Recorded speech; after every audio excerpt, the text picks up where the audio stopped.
does this latest development prove that the NSA has been hacking many other countries, including China, Russia, and some of the others?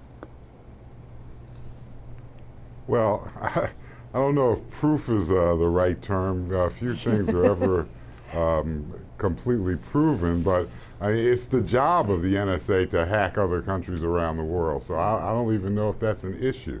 All right. If that is not an issue, what about the next question? Does this mean that some of the US tech companies, well knowing that there are backdoors to their existing system, still try to sell their products around the world? Because all of these secret codes seem to suggest that they can go into all these kind of hardwares and softwares. Yeah, you know, the idea that US software is riddled with backdoors that are controlled by NSA, I think is more an urban legend than a proven fact. Which one, Mr. McDuffie, is the urban legend? Is that the tech companies have backdoors, the urban legend? Or the tech companies have backdoors and they are being controlled by the NSA is the so-called urban legend? Well, I would say both, actually. I mean, any company that's doing business internationally, its entire reputation and business model is at stake. If they were ever proven or found out to actually have a backdoor, regardless of who was in control of that backdoor, that would be the end of that company's business existence. They'd have no reputation anymore at all.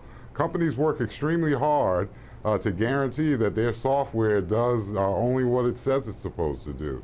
There's been talk for years about unsuspected collaborations between NSA and all types of companies, but I think recent history has shown that companies in the United States fight back against government control. The FBI trying to get the phone companies to release codes is a prime example of the kind of independence and fierce fight that private sector companies do against government agencies. All right. Mr. Huang, I think Mr. McDuffie have already presented his view. So what about you? What do you think? Is the backdoor an issue with the US tech companies? What has been the relations from your understanding between the government and those companies? And their products, of course.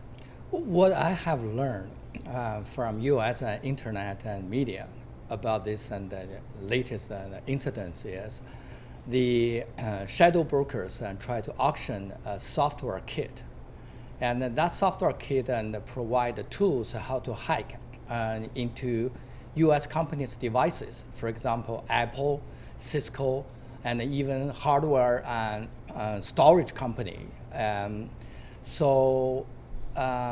Cisco come up to say, whatever information in there, that's related to their older version of the hardware and the software.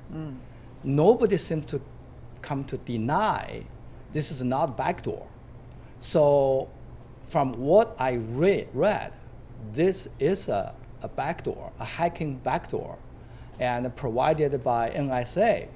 I think that this is a huge and risk for all the US companies doing business and globally, because the Chinese government has long been suspected, and the US companies, when they provide hardware or software, they may have willingly, unwillingly, some backdoors left in there.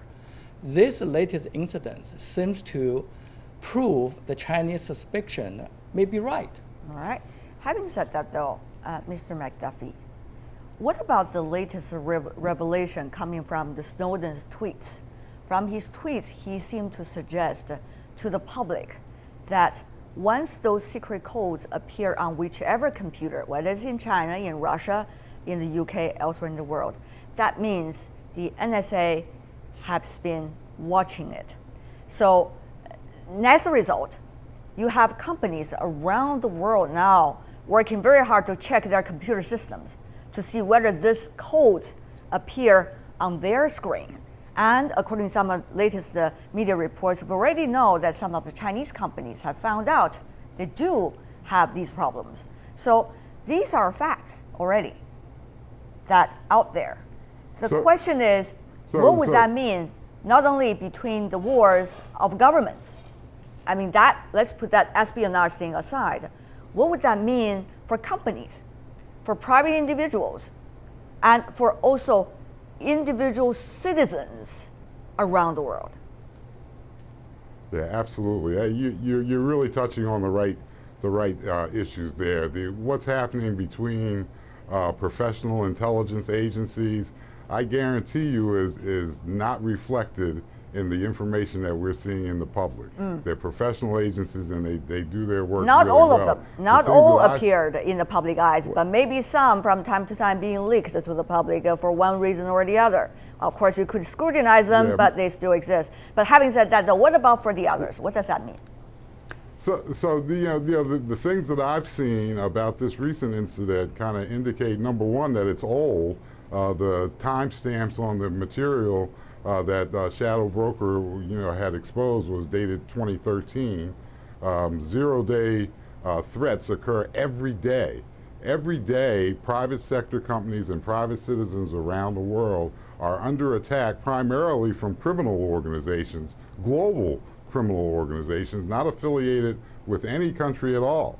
And so that's your biggest threat in cyberspace. And you have to do, as a private citizen, as a private company, you have to constantly update, refresh, look at, analyze everything you can to mitigate attacks from cyberspace. Right. It really is kind of irrelevant, what the source is, because the attacks are going to come anyway and can be extremely damaging from a financial standpoint, intellectual property theft, and all manner of different issues. So that's the issue. It is very dangerous for everybody. However, the reason why we focus so much on this piece of news is because the origin of these keys or codes that are being quote unquote auctioned publicly by the shadow brokers have been accused from the NSA. That's right. And it seemed that the Snowden leaks, tweets this time, also reconfirmed the source of these keys and codes. So here's the issue, Mr. Huang. Whether it's NSA or other intelligence agencies by any government around the world, do they have the capabilities of protecting what they have as tools? If they don't, this is gonna be a very dangerous spiral around the world that anyone can get hold of these keys and they can make such a splash in the world, and whoever going to auction them or buy them can make these access to all of these systems. What would that mean? You're absolutely right. Supposedly, they should have the capability. Apparently, it seems NSA failed to protect their weapon. Let's just assume. At least for now, at least in this case. Exactly. Let's assume like all those government agencies are doing some whatever cyber attacking and each other, just as if each of them have a nuclear bomb in their hand. But at least you should protect your nuclear weapon. The arsenal should not be able easily get stolen by somebody, by whatever the criminal on the street. It appears on this case, the NSA didn't protect their nuclear arsenal very well, so they get auctioned on the on the internet, which really make people wondering. NSA spend so much money, the taxpayers' money, collect all those confidential information. It appears it didn't protect them very well. Mr. McDuffie, I also want your comments on this because you used to work with the U.S. government and also now you work on the cybersecurity issue, providing consultancy to different kinds of players. What do you make of this potential danger that intelligence agencies not good at all with what they have got in hand, whether it's technology or it's the information they have collected from the public, quote unquote, legitimately? Yeah, there is a danger. There are threats out there. In this particular case, I haven't seen any proof that NSA has been compromised.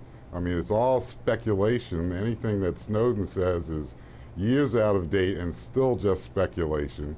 The one samples of code that I've seen were analyzed by experts at universities in the United States, found them to be pretty poor examples of software engineering, not up to the standards of NSA for sure.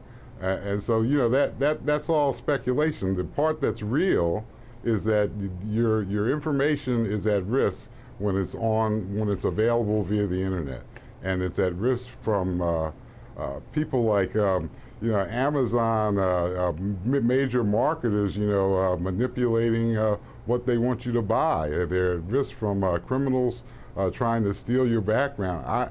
It's hard for me to imagine what China or North Korea or Russia or the United States would care about what's on my personal hard drive. You know, I don't worry about, you know, international, you know, spy agencies looking at me personally.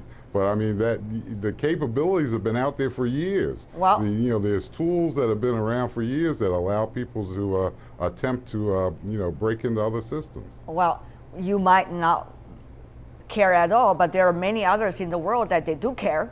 They do want to have some privacy, right? And even though there could be tools out there for governments, for companies to break into individuals' eventual information, but that is going to violate the law. That is the issue here. It's not just about technology, it's also about privacy, it's also about how much space the society will leave to individual citizens, it's also about whether laws will be able to protect the citizens themselves. So, Mr. Huang, at this critical juncture, we've been hearing the Snowden case for a long time, but keep on having new information in relations to it. Of course, Snowden, the core of it, is about how NSA has been working and how he, as an individual, see that process. Having said that though, is this a wake-up call this time with the shadow brokers and the NSA story? The shadow brokers, of course, is getting its sources from the Equation company. And back in 2015, we've already known a lab in Russia pointed out that the Equation company had been rather doing hacking practices back in the year 2001. That's all public information now being reported by the press. Whether it's true or not still need to be scrutinized. But all of this information put together, Mr. Huang, what does it mean for us? I think it is a wake-up call. And unless if you live in the United States, like Mr. McDuffie, of course, if I were living there, I don't care about international and government and, you know, coming to steal my information. My major worry would be under the criminals and steal my information. That's natural. However, and for when it's cross-border though, it's exactly, a different story. You know, for the Chinese government and then all the Chinese companies, if they buy their like router from Cisco and phones and from Apple and storage space from U.S. companies, it is a wake-up call or to other them. companies coming from other countries, Exactly. also the same issue. So it is a wake-up call for them. I also think it should be another wake-up call for NSA. And then what I read on the internet is somebody speculate, say, since it's so hard to penetrate NSA firewall, this could be another Snowden Jr. Or another person inside of NSA leaked it. So I think this should be... Of course, these could be speculations. Exactly. We don't know the sources, so we cannot confirm. It is a speculation, but it should be another wake-up call for NSA to make sure they protect their confidential information. Right. So, Mr. McDuffie, there's several issues. How intelligence agencies should do their job. On the one hand, they do their job as assigned by their governments, intelligence agencies around the world, but at the same time, work well on their capabilities of protecting the information as they need, and also to protect their systems. I'm not just talking about NSA, but also intelligence agencies around the world. Is this a wake-up call? Secondly, what is the relations now between the governments, NSA of various forms in various countries, and the private citizens, their rights protections in terms of privacy? And also, what about the relations between the NSA's governments and could be criminal organizations? Nobody knows shadow brokers, who they are, what their nature, but what would the relations among these very three different players? Mr. McDuffie. Well, that's a lot to unpack. It's a lot. I think you're. Yeah. Well, the point about the laws and protecting the citizens, clearly there's an issue there because the laws have difficulty keeping up with technology. We've also mentioned a number of times how difficult the attribution problem is in cyberspace. So for a law to have any effect, you have to be able to positively identify who the actors are and identify what the jurisdictions are that apply. Very difficult to do that in cyberspace. I don't believe any of these incidents of the last couple of weeks constitute wake-up calls, because if your agency wasn't aware that it was under attack, and you worry about whether U.S. companies have software with backdoors in it, I worry about all companies, all software has the potential of backdoors in it. So it's not a geopolitical thing. It's a criminal, global criminal activity that is really at the root of the issue. We only got 20 seconds left for you, Mr. Huang. Can you be a little bit economical with the time? So what's your analysis? If I was a U.S. company executive, as I used to be,